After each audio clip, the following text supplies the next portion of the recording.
Are you wearing it the whole episode? No, just for a minute. Oh, okay. I'll take it back off. How's the audio? Can you hear me? Talk. I'm talking. Oh, yeah. Yeah, we're good. Okay.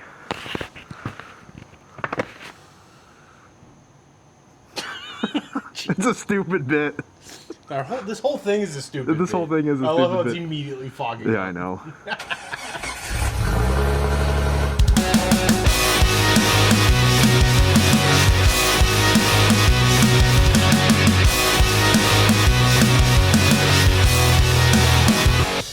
Well, welcome back to the Dirt Drive podcast. Tim's got a head injury. Yep, I'm a UTV guy now. I'm ready to go again. Power sports. I was officially broken in. This helmet was officially broken in. I told you it's a stupid bit. We've had some dumb bits. This is a dumb one. You didn't even buckle your I chin didn't strap. yeah, that's all. That's not a bit. I found out a few times. There you go. All right. Tim thinks he's cool. All right, now. I'm ready to go again. Hubert, but man. So yeah, if you guys follow along, you know Tim gets motion sick. I still stand by the fact it was not motion sickness. So let's tell the whole story. As somebody who gets motion sickness, it was motion sickness. It was, so I think it was, but it's like also like I don't get motion sickness. You do now. So the whole story, let's flash back to a few weeks ago. Can I take this off now? You tell me. It's your bit. Let's get a thumbnail. There you go, thumbnail. That's perfect. The disappointment. I should have done what we did. We got Tommy a bike helmet for his birthday, Yeah. and we put it on him, and he was like loving it. And I just kept smacking him in the head. He's like, Yeah.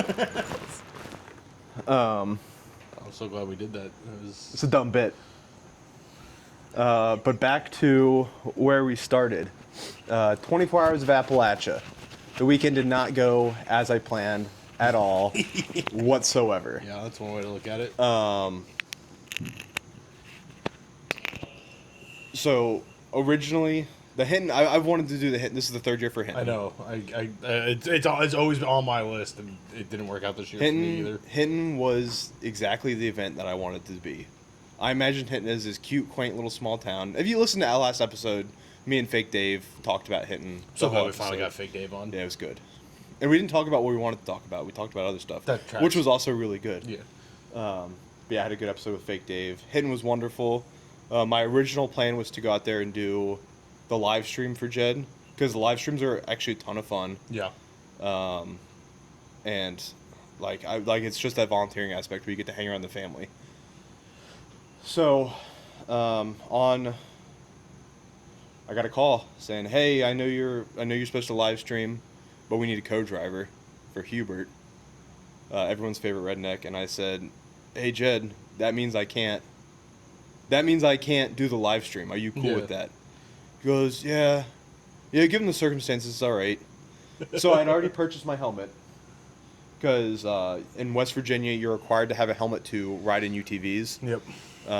And my plan was to bring my family, leave the Lexus with the girls at the hotel so they could get around town, and then drive Jed's UTV back and forth just to get around Hinton.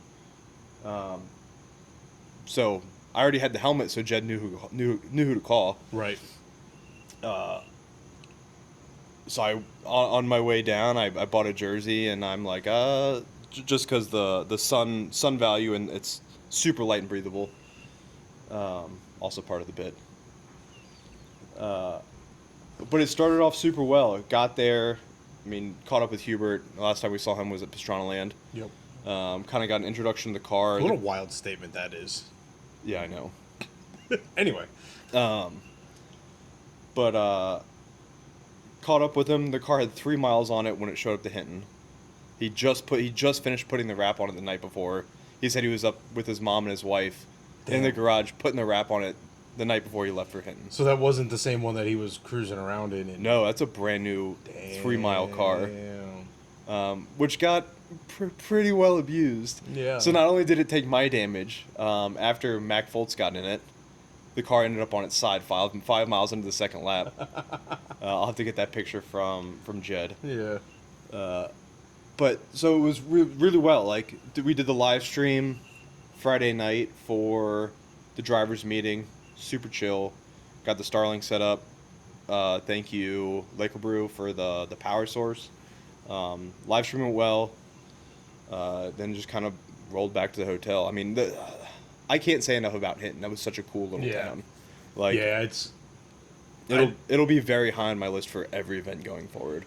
So I know Jed sent the preliminary dates Yeah. for next year, and they're doing just more parks, and they're doing more of the loop stuff, which like Hinton was always the loop event. Yeah. Like up until I think this year, it Where was the they're all only loop- one that was they're like all a loop loop. events now. Yeah, now they're all going to be loops, except for the 1000. Yeah. Which I would really like to try and do the 1000 next year. I think that'd be awesome.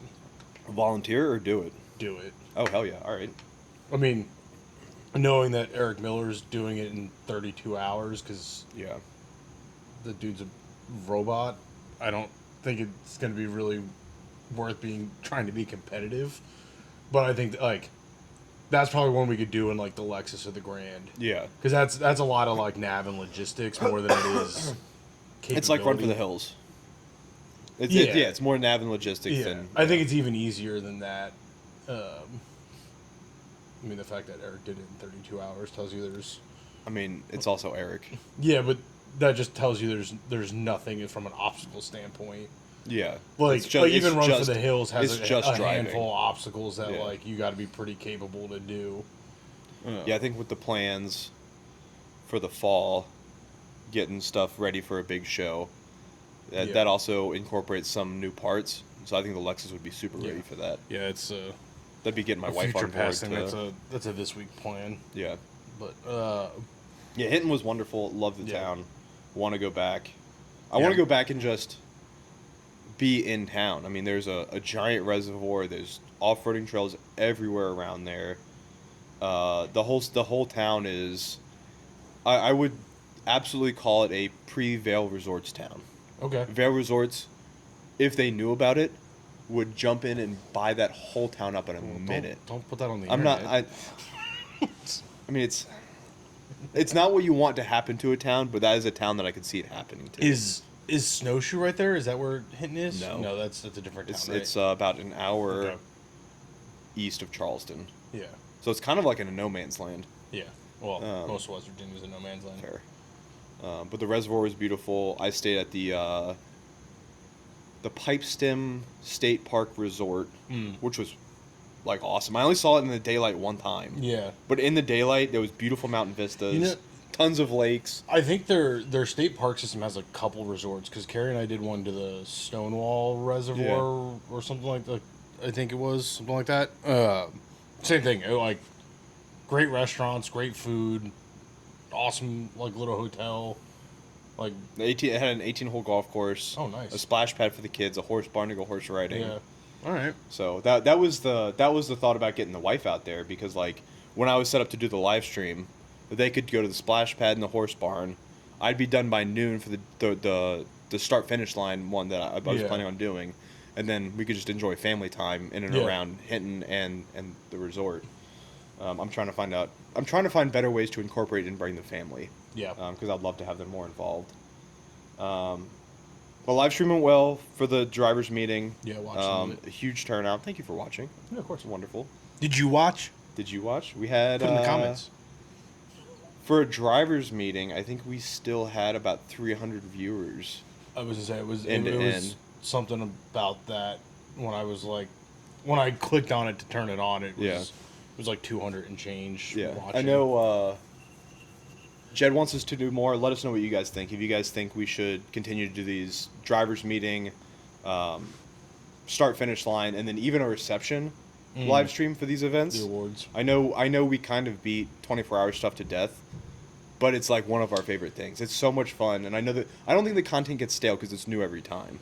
Yeah, I mean, I think from a podcast standpoint, we can only talk about it for so long. Yeah. But As this is the third episode in a row again. Yeah. I think you're right though. I think there's enough excitement that it's a lot of fun to talk about, and there's always there's always a story that comes out of it, right? Like that's the whole point of the Yeah. podcast is tell stories. So before and after the drivers meeting live stream, I mingled with Hubert and Andy Anderson, who's he's got that southern the UTV shop. He's always the UTV he winner. was at AOT. Yeah. So I mingled with them a little bit. They're both Can-Am drivers. Kind of got to know Hubert a little better. Got to know Andy and his team, and I also got to know the UTV side a little bit more. And it is like competitive. Like full size. Hey man, I didn't have time to set my map. Can you send me some gas checkpoints? Yeah. And guys are like, heck yeah, man. We're out here just having fun. I asked the guy in the Segway. Okay. Super awesome guy. I think he finished again this time. But I'm like, hey man, me and Hubert just got the map. Are you guys able to share some gas pit stops? He goes, we don't do that in UTV. I go, oh shit, this is like, you guys are serious. I mean, it's not that serious, but yeah, I guess so. Yeah. But yeah, they hold their stuff tight. I think Moto's the same. I mean, Moto's a little different because people ride in groups. Yeah. But UTV is like competitive. Yeah, I mean, I get that. I mean, I know Hubert races competitively. I know Andy races competitively. Yeah, so like I guess it makes sense, but yeah, you're not going to want to share for that event. You're not going to want to share stuff with the factory sponsored cars because you're going to want to have the best opportunity to beat. Like, let's say there was a Jeep factory sponsored car out there, it would be like, I don't know if I want to share the map because if I have the opportunity to beat a factory car, that's fair. Which I get it. Yeah. But it's not a race. It's not a race. It's a rally. But that was an aspect that I didn't really expect was how competitive the side by stuff is. Yeah. But like I said, I get it. How, given like the rules of the rally, like how much faster are the UTVs compared to the Jeeps, or is it basically ungodly? Ungodly. Yeah, but the reason I bring it up is like like there's still that cap, right? So like the 60 mile an hour cap. Yeah, but he was also doing a moving average cap. Yeah, 35 miles an hour. Right. Yeah. So did you see the guy who finished Moto? The guy who finished Moto had an average moving pace of 35 miles an hour on the dot. Yeah, well, okay, the Moto makes sense. The Moto is a completely different argument. Like, I know the Moto was overall winner. They always are. UTV's usually overall winner. Always, everyone I've been to and done, the Motos are always the fastest. Okay. Like, Boonville, Kentucky last year was 2 Motos, Eric Miller, and then the rest of the Motos. Okay. Yeah, I was impressed that a Moto finished in 14 hours. They're the only ones that finished Chemical Valley were Motos. Literally the only people that actually finished that event. I thought at least one UTV. Two UTVs and 11 Motos. Okay. No full size officially finished. Yeah, Martin was close. No, he only got through lap 2. Okay. He finished lap 2 and then stopped, which seems to be the case with most of the full. But yeah, back to your question about how fast are the UTVs. But I guess my question is, where the Jeeps are doing 30 or 35, the UTVs are also technically doing 35? Or is there enough slower sections that the average speeds work out where they can do 40, 50? Yes. Okay. Yeah, so we were in a rock wash. It's obviously a state right-of-way rock wash. But we were cruising at 35 miles an hour, where in the Jeep, like even your Jeep, it'd be 10 to 12 at best. Okay. And we were, like, I have the video. Because I bought an action camera. And I was giving myself a hard time. I told Hubert, I'm like, hey, it doesn't make any sense. I know we were just at Pastrana Land hanging out with you guys. But after we left is when I bought my helmet and my action camera. Not before we got there. Yeah. Not to get the video there, but after we got home. But I had my action camera going. See if I can find the video.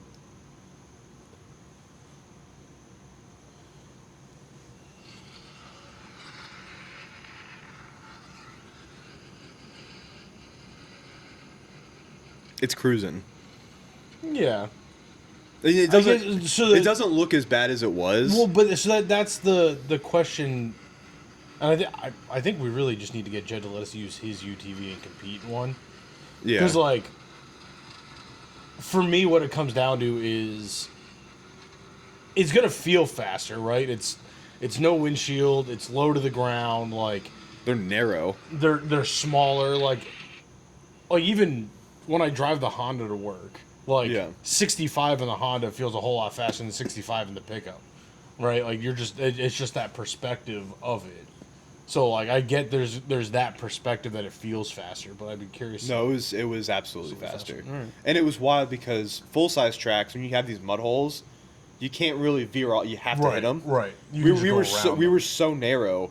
We could pick one side and have like just completely avoid this mud, like this deep mud. I think that's where they are, where the overall time difference comes in. Like watching the UTV guys around like Putney and whatnot when we were doing recoveries, like same thing. There were alternative lines that kept them out of 4 foot deep mud holes that they were light enough and narrow enough to get between trees and make those alternative lines where a Jeep couldn't, even if it wanted to. Yeah, one of my questions for Hubert when we were in the car is, hey, I know you get to choose a car like you're a Can-Am driver. Why'd you choose the X3 and not the Mav R? Because the Mav R is the shiny new toy. I've heard this from people before around when we were around at Hammers. Same thing. The X3 is the better platform. It's narrower. Yeah, and it's got the same amount of power, and it's a belt drive car.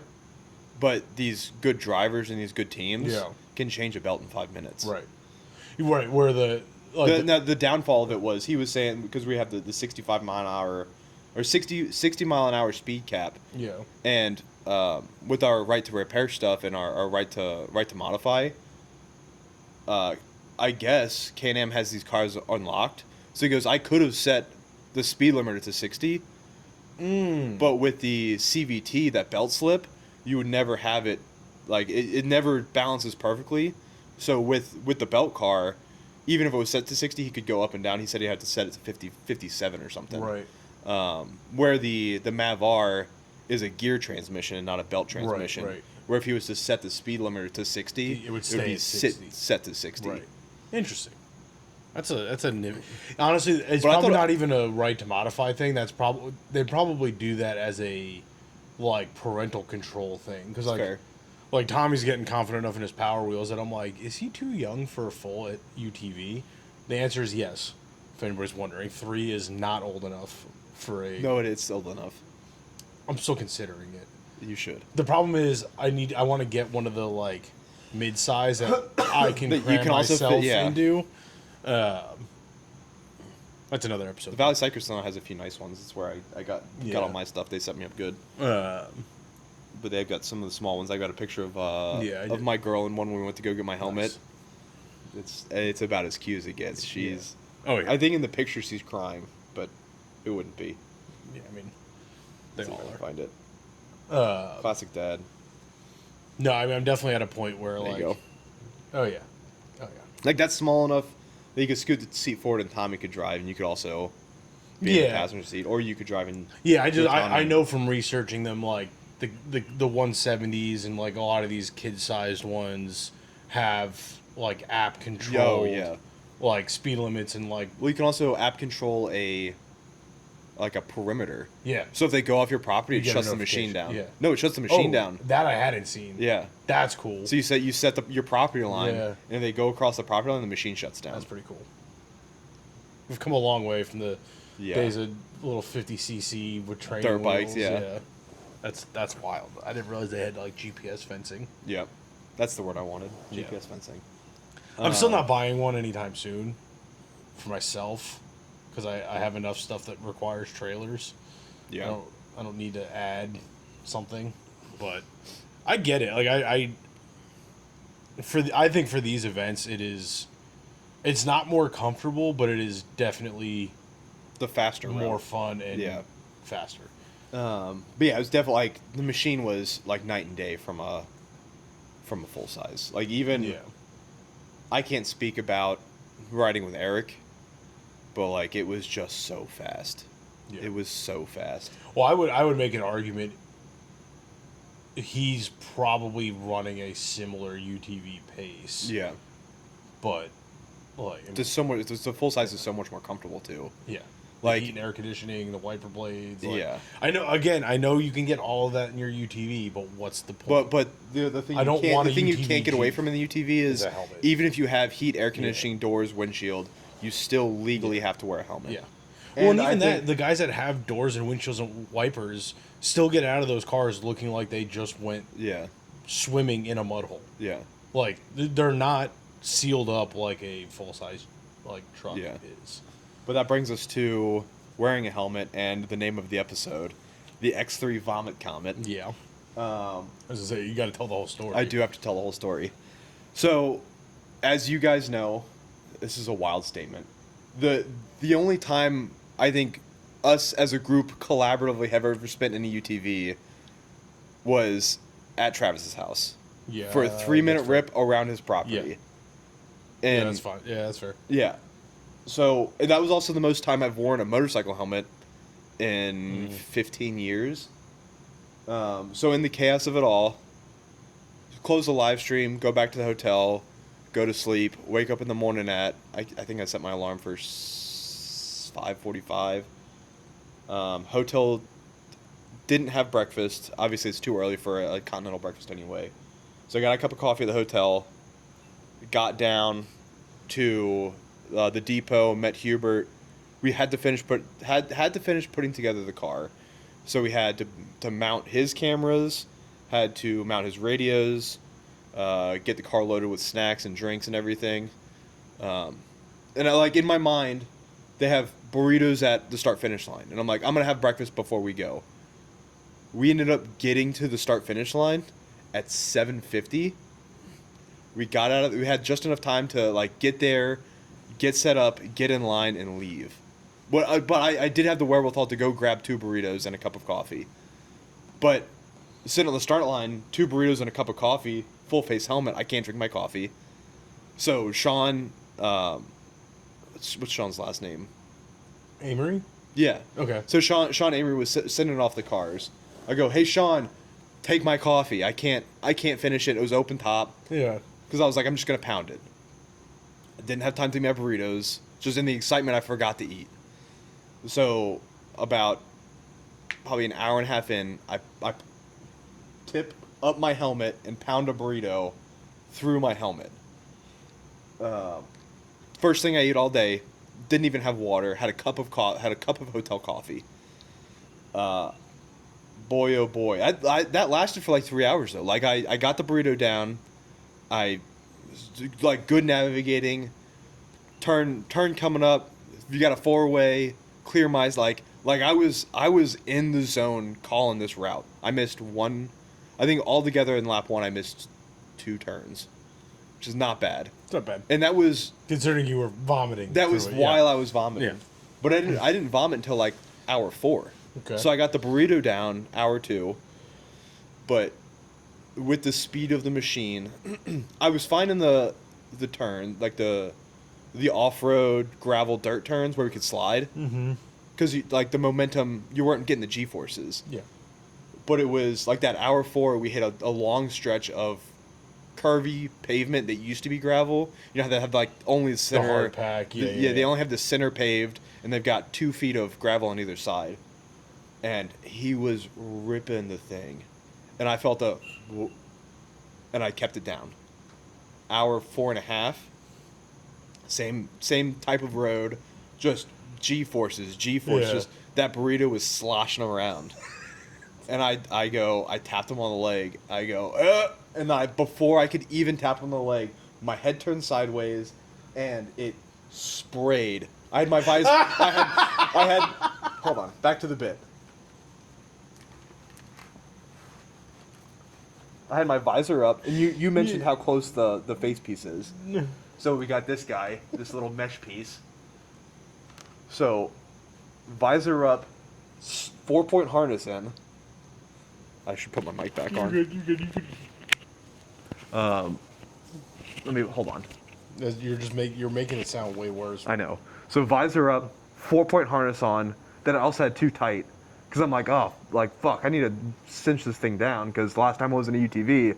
Oh, we were 100-foot gap Yeah, jumps. we hit a 100-foot gap jump. I'm like, I'm gonna just like ratchet this thing down. So as far as I could, just like this and like this. Like this is how it is sitting. I got this far up and this far over, and it just literally sprayed. And then like being the good sport that I am, there was like 3 shots of spray. I'm sorry if you're queasy and you don't like hearing about this stuff. This is not the episode for you.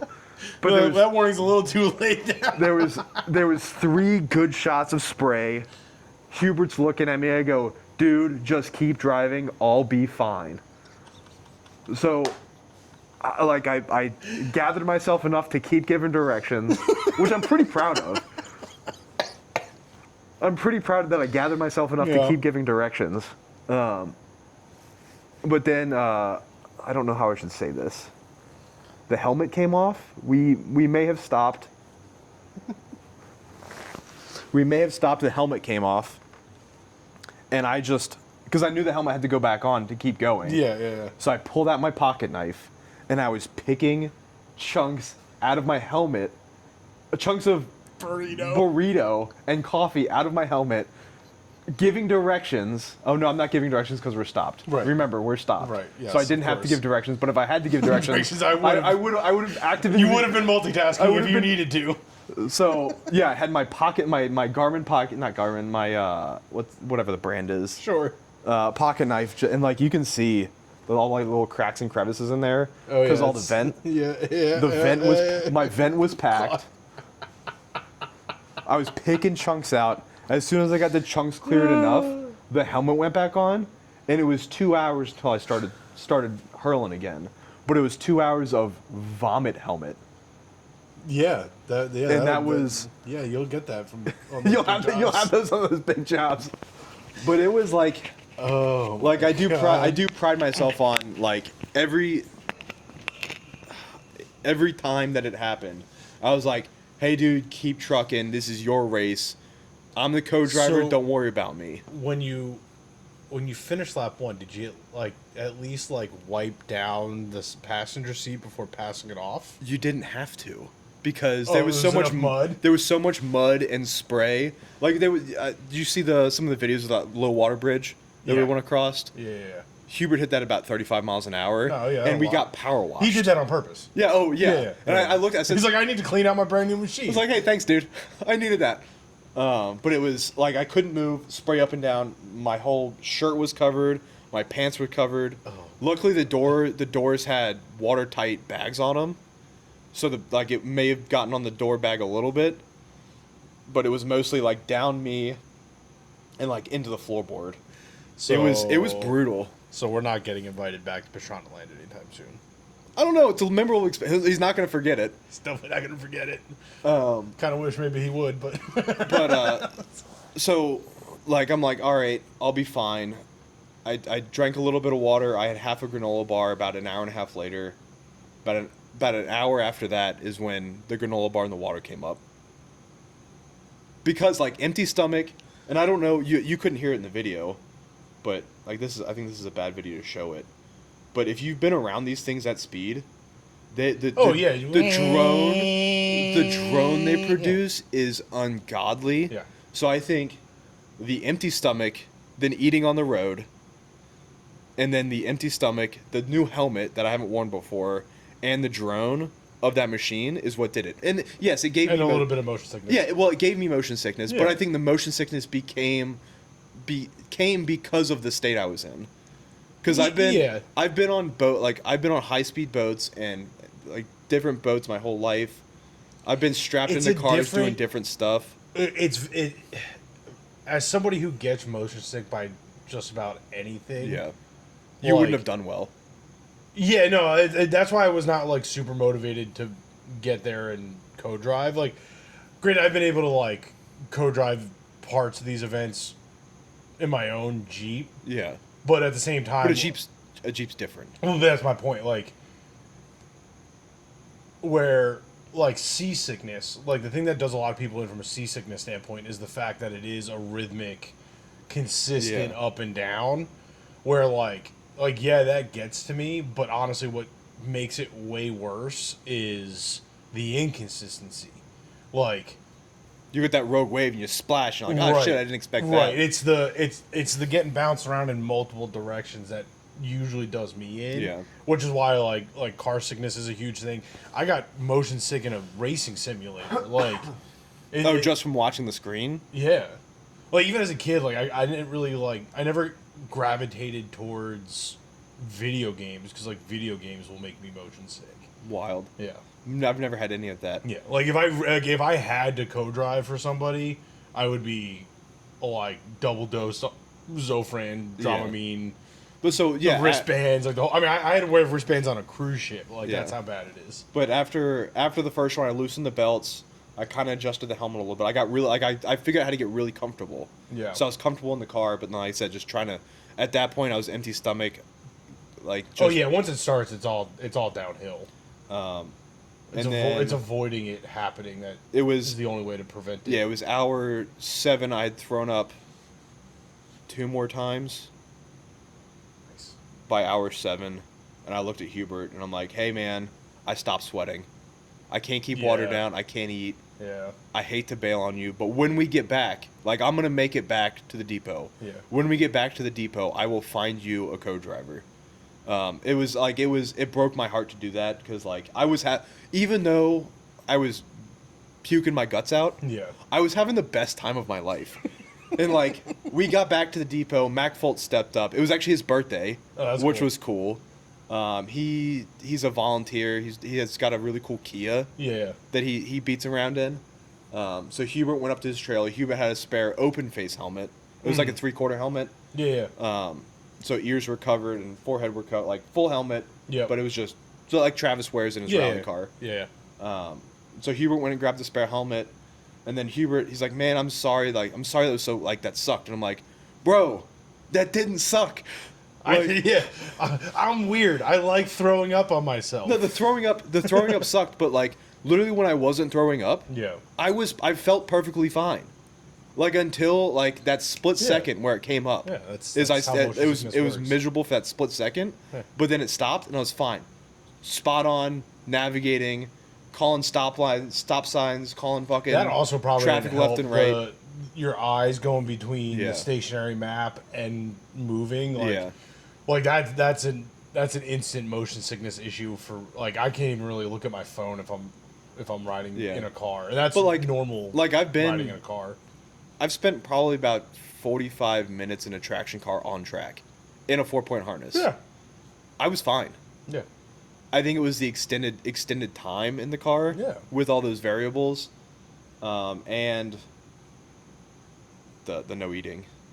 But See, it was also only pavement. When we were on dirt and sliding around, Yeah. perfectly fine. Yeah. Well, also your brain's processing it differently. Like it's a different like, Yeah. mental state. But then like another good motion sickness trick is to look at the horizon. There's no horizon. Bro, we're in deep Appalachia. Yeah. You can't even focus on a tree for a second before you already passed Well, it. yeah, that was at 35 miles an hour. We really can't focus on one spot. But yeah, so I got out of the car. Max stepped in. As soon as I got out of the car, I ate. I had water. Everything was fine. Yeah.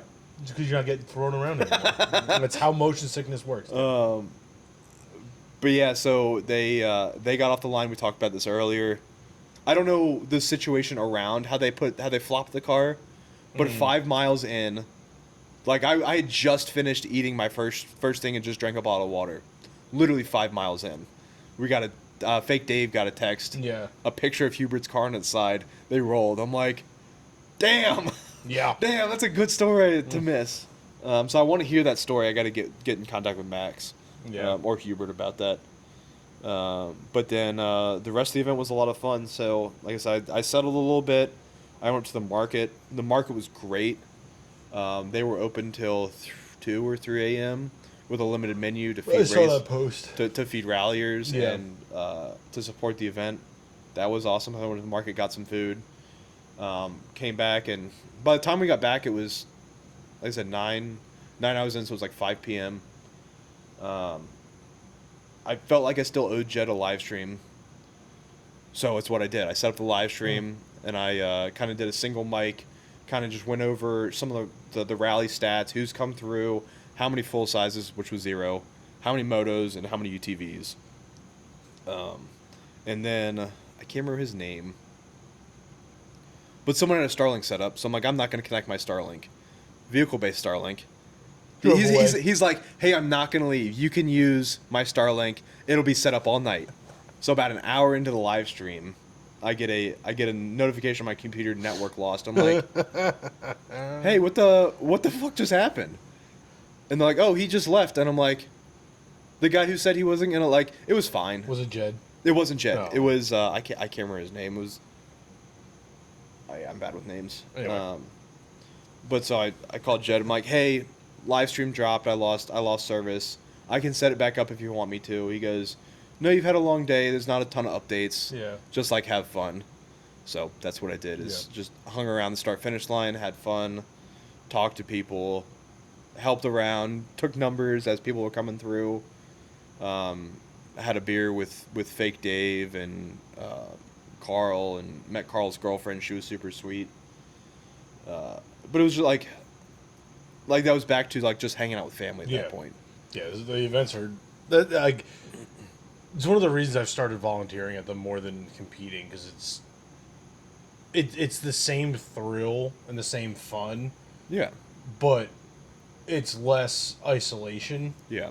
Which is kind of the whole point of going off-roading with your friends, is to go off-roading with your friends. Yeah. And I mean, even for Chemical Valley, like 9 hours with the same group of people doing the same recoveries in the same spots in the same shitty mud. Yeah, it was like 10 o'clock, and Fake Dave and a few other guys were like, hey, we're going to go out and just check the course. Yeah. And they just like went out and bombed around the course, obviously going the right way on course. Yeah. Checking on drivers, checking on obstacles. And they just showed back up. They're like, yeah, that was fun. Now we're back now. Yeah. Yeah, it's a great way to like scratch the itch without all the prep and all the extra work that goes into. I mean, for the full size, there's not much prep that you don't have to do just for like a weekend, because like there's not a lot of. I don't think there's a lot of prep for 24 hours in a full size, other than like food, snacks, and like route. Well, I'm talking like mechanically. Like, okay, if you're really gonna make a push to like finish top 5, you need to be mechanically sound. Yeah. And I think, like, but even if you're going out for recovery, like you're gonna get your Jeep tight, tight and right. Well, I mean, the example I'll use is back in June, like I knew I needed an alignment. I was like, I'm doing recovery. I'm not like you're not running the course, right? So like if something happens, it's easy to just get off course and hightail home. Where if you're trying to compete, like the smallest detail of a mechanical issue that's fair, gets amplified just continuing on, where if you're not competing, you just stop. So like there's that factor, right? Like the consistent overheating issue I've had, right? Like same thing. Sounds like you need a Hemi, brother, or an LS. Probably gonna be an LS at this point. We finally got that one LS running, and it's the blue one. Yeah, it's also a nice Jeep. Yeah, that's beside. Anyway, but yeah, I'm pretty sure the radiator's just clogged because West Virginia mud. Yeah, we'll have that on those big jobs. And I just need to stop being lazy and put a radiator in it. But to that point, like that's the hard part of prepping to compete, is like you're probably changing your radiator every 6 weeks in a JK. Yeah. If you're gonna do this all the time, do that on every event, or you're taking it out to power wash it and putting it back in, and if you own a JK, you already know what bleeding the coolant's like sucks. It's just that endless stream of stuff that has to be done, and like it's not that I don't want to do it, I just don't actually have the time to do it. So but yeah, so I hung out till like 11 o'clock Saturday night. I was exhausted and miserable, and I had a 25 it wasn't bad, it was a 25-minute drive back to the hotel. but got back to the hotel and just crashed. Yeah. Up in the morning, back into town just to check on people. I caught up with Fake Dave. That's when we recorded the Fake Dave episode. So I apologize if there's some repeat stuff between that and this. His name's Rich, by the way. Rich, yes, Rich Fake Dave. He got his name. I think we've discussed Fake Dave, this. yeah, the very first 24 hours ever. We forgot his name. Yep. And he felt like a Dave.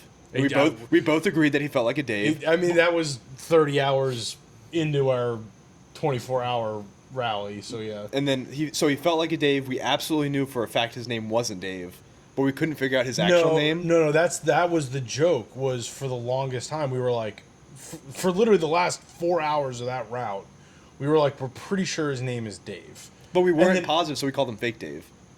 Well, no, it was when we got to the Mothman statue.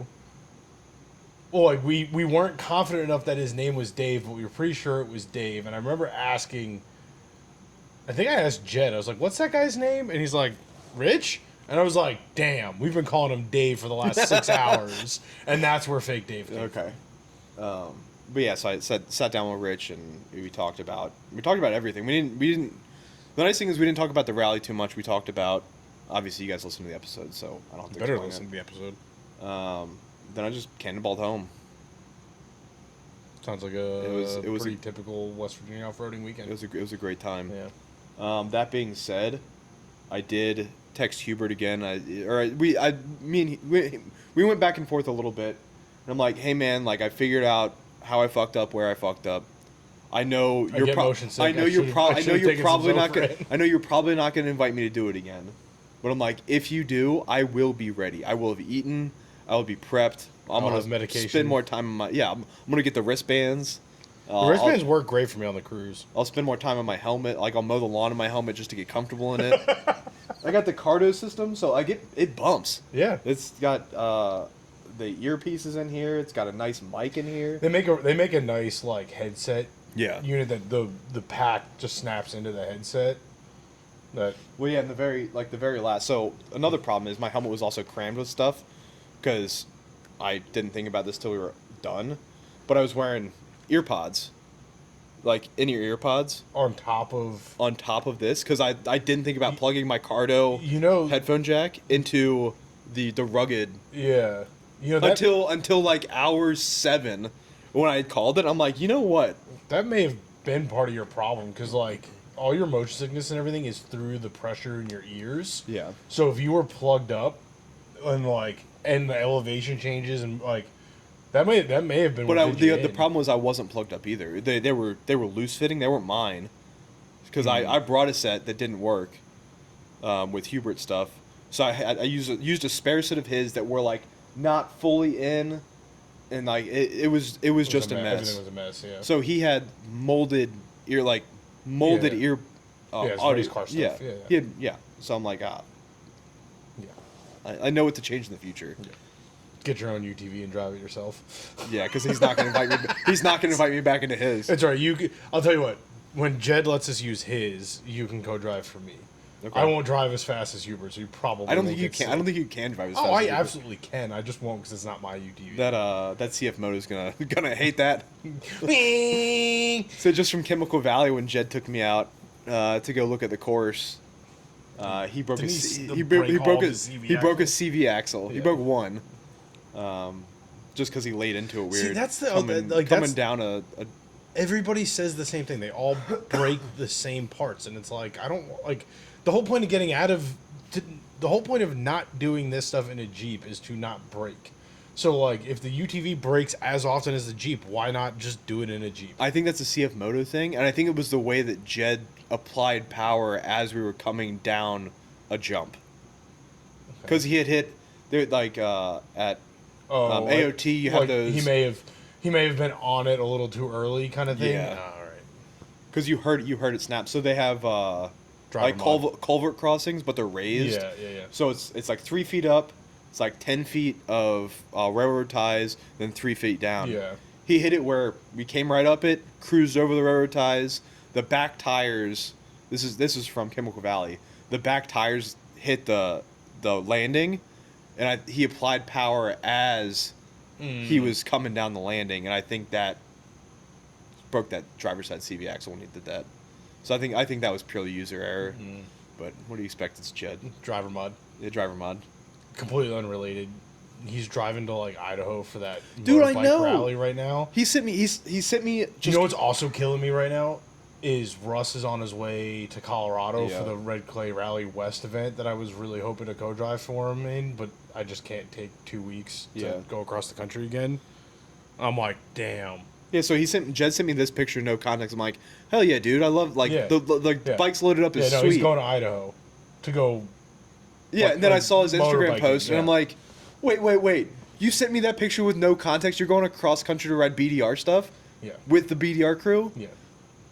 Hell yeah. Yeah.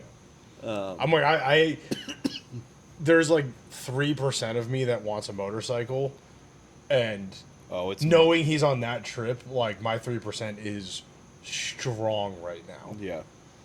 Like I don't. It's a rock hard 3%. Yeah. It usually is, pal. Yeah. I've got my bike picked out already. I would. It's the Honda CRF 300L Rally. Okay. It's the perfect bike.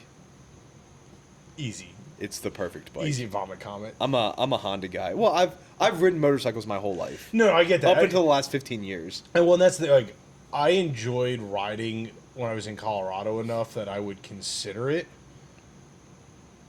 I just don't know at this point in my life if I have the time to dedicate the seat time to getting comfortable enough where I'm gonna go on trips like that and have fun doing it. Like, I think there's enough dirt and gravel around here where instead of going to play golf for a weekend or for a few I don't hours, even go play golf for a few. That's what I'm saying is, 5 years ago, if I bought a motorcycle 5 years ago, it would be a completely different conversation. And maybe in 5 years, I do buy a motorcycle. Nice thing is I'm 5 years younger than you are, Right. so it works. Yeah. Yeah, I'm in that 5 year point right now. Now there is a part of me that wants to just get like a little like pit bike and do a little pit bike track in the back like that. That may be coming sooner than later, and that may be enough to scratch my 3% itch. Yeah. Because like, I was mowing yesterday, and I'm like, this field's not as flat as it looks when the grass is tall. Like there's not a whole lot of earth moving I got to do to make that kind of a fun little pit bike track. Yeah. Like a couple berms. we could have some fun. Yeah. Hell yeah. So, But that's the story of it's a hell of a story. the XV Vomit You Comet. don't have to put it back on. I'm putting it back. And you're gonna make it. Don't just leave the microphone where it is. This is the last time. Just leave. You're making it 100 times worse every time you touch it. This is the last time I'm gonna wear this helmet for a while, so I gotta wear it. You know the microphone would pick up your voice without moving. Yeah, but it's got the. But, if you guys enjoyed my story of self-violence, I guess, If you vomited listening to the story, let us know. Put it in the comments. yeah, If you want us to do more crazy and wild stuff, let us know, and we'll try and find the opportunities to do it. yeah. That was probably like as tough as that weekend was. That was one of the most fun I've had off-road in a very long time. Like the last time. It's because you haven't done fun off-roading. I know. Since Moab. Like the last. You don't go off-road anymore, Tim. You The only last go time I've had camping. that much fun is when I ripped the shock out of the XJ at the Cove. That was so much fun. It was like we were doing responsible stuff. We may have been side by side, and the shock got ripped out of the XJ. Yeah. Like it was, and that was only for 30 seconds. Yeah. Imagine that times 9 hours. Listen, That's the fun I had. You are forgetting the fact that the rest of us have done fun off-roading since I know. then. You are the one that cleaned out your driveway and have only gone camping since. Fair. But let us know if you guys want us to get into more shenanigans like that, because we'll do our best to do it. I mean, we're going to do it whether you guys want us to or not. So I hope you enjoy listening to us talk about it, even if Tim puts a helmet on for no reason mid-podcast three times. That's the whole point. So it's all a bit. This whole thing's a bit. We appreciate you guys for watching and listening. We should have said this earlier. Make sure you drop a like and a comment and a follow. Yeah, if you don't follow, please follow. If Yes. you do follow, thank you, and tell your friends to follow. Yes, and like and share. Even if you just hit the share button and the copy link, that does wonderful things for us. Appreciate you guys watching. Appreciate you guys listening. And we'll see you next week.